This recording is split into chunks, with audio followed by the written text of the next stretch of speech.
आजचा दिवस राजकीय दृष्ट्या सुद्धा तितकाच महत्त्वाचा आहे, कारण आज दोनही शिवसेनेचे मेळावे आहेत, अर्थात शिवसेनेचा वर्धापन दिन आहे। ठाकरेंच्या शिवसेनेचा षण्मुखानंदमध्ये षण्मुखानंद सभागृहात मेळावा पार पडेल, तर तिथं शिंदेंच्या शिवसेनेचा वरई डोम या ठिकाणी मेळावा पार पडणार आहे। गेले अनेक दिवस जर आपण पाहिलं तर दोन ठाकरे बंधू एकत्रित येण्यासंदर्भात सातत्यानं चर्चा होतीये।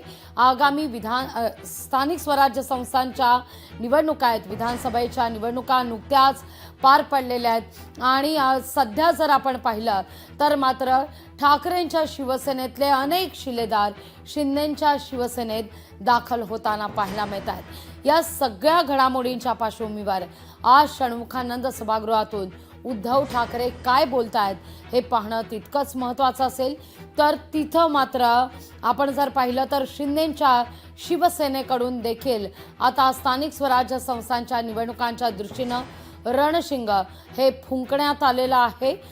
तिथं देखील वरई डोम परिसरात जय्यत तयारी देखील करण्यात आलेली आहे। साधारणतः संध्याकाळच्या दरम्यान या मेळाव्याला वरई डोम परिसरामध्ये सुरुवात होईल। त्यापूर्वी जर आपण पाहिलं तर शिंदेंच्या शिवसेनेकडून ठिकठिकाणी बॅनरबाजी सुद्धा करण्यात आलेली होती। मेळावा शिवसेनेचा, मेळावा हिंदुत्वाचा अशा अर्थाचे हे बॅनर सध्या मुंबईत झळकलेले होते। काल मातोश्रीच्या समोर सुद्धा हा बॅनर लावण्यात आलेला होता। या सगळ्या घडामोडीनंतर आता शिंदेंच्या शिवसेनेच्या मेळाव्याकडे सुद्धा सगळ्यांच्याच नजर आहेत। याच ठिकाणावरून आढावा घेतलाय आपले प्रतिनिधी चेतन ननावरे यांनी। मुंबई महापालिकेसहित स्थानिक स्वराज्य संस्थांच्या निवडणुकींचं बिगुल वाजलेलं आहे आणि त्याच पार्श्वभूमीवर आज शिवसेनेचा एक वर्धापन दिन होत आहे आणि एक नव्हे तर दोन ठिकाणी या वर्धापन दिनानिमित्त मेळाव्यांचं आयोजन करण्यात आलेलं आहे। आणि आत्ता आपण आहोत ते उपमुख्यमंत्री एकनाथ शिंदे यांच्या नेतृत्वाखाली वाटचाल करणाऱ्या शिवसेनेच्या वर्धापन दिन मेळाव्याच्या ठिकाणी आणि वरई डोम या ठिकाणी होत असलेल्या या मेळाव्यामध्ये आपण पाहू शकतो बाळासाहेब ठाकरे असतील किंवा आनंद दिघे असतील यांचे पोस्टर चारही बाजूला लावल्याचं दिसतंय।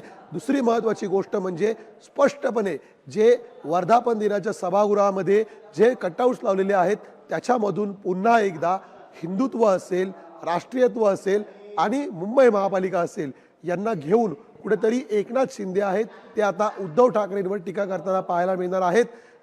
महत्त्वाची बाब म्हणजे जर पाहिलं असेल की लोकसभा आणि विधानसभा निवडणुकीमध्ये काँग्रेस सोबत गेल्यानंतर ठाकरेंवरती सातत्याने याच मुद्द्यावरती चिमटीत पकडण्याचा प्रयत्न आहे तो महायुतीने केला होता आणि आज वर्धापन दिनाच्या या सोहळ्यातही बाळासाहेब ठाकरेंनी जे वाक्य म्हटलेलं होतं त्याचे कटआउट्स पाहायला मिळतात, मी माझ्या शिवसेनेची काँग्रेस होऊ देणार नाही, कधीच नाही।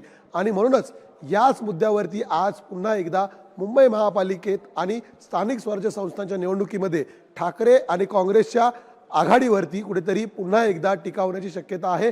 दुसरं महत्त्वाचं वाक्य या ठिकाणी पाहायला मिळतं, शिवसेना नसती तर मराठी माणूस कुठच्या कुठे फेकला गेला असता। मुंबईचं नाक आपल्या हातात ठेवल्यामुळे महाराष्ट्राला सुद्धा कुणी हलवू शकत नाही। त्यामुळे एकूणच मुंबई महानगरपालिकेच्या निवडणुकीमध्ये आता हाच मुद्दा घेऊन पुन्हा एकदा एकनाथ शिंदे आहेत ते उद्धव ठाकरेंवर प्रहार करण्याची शक्यता आहे। कॅमेरामन उन्नत नाईकसह मी चेतन ननावरे, मुंबई। लोकशाही मराठी ऐका, पहा, जागरूक रहा।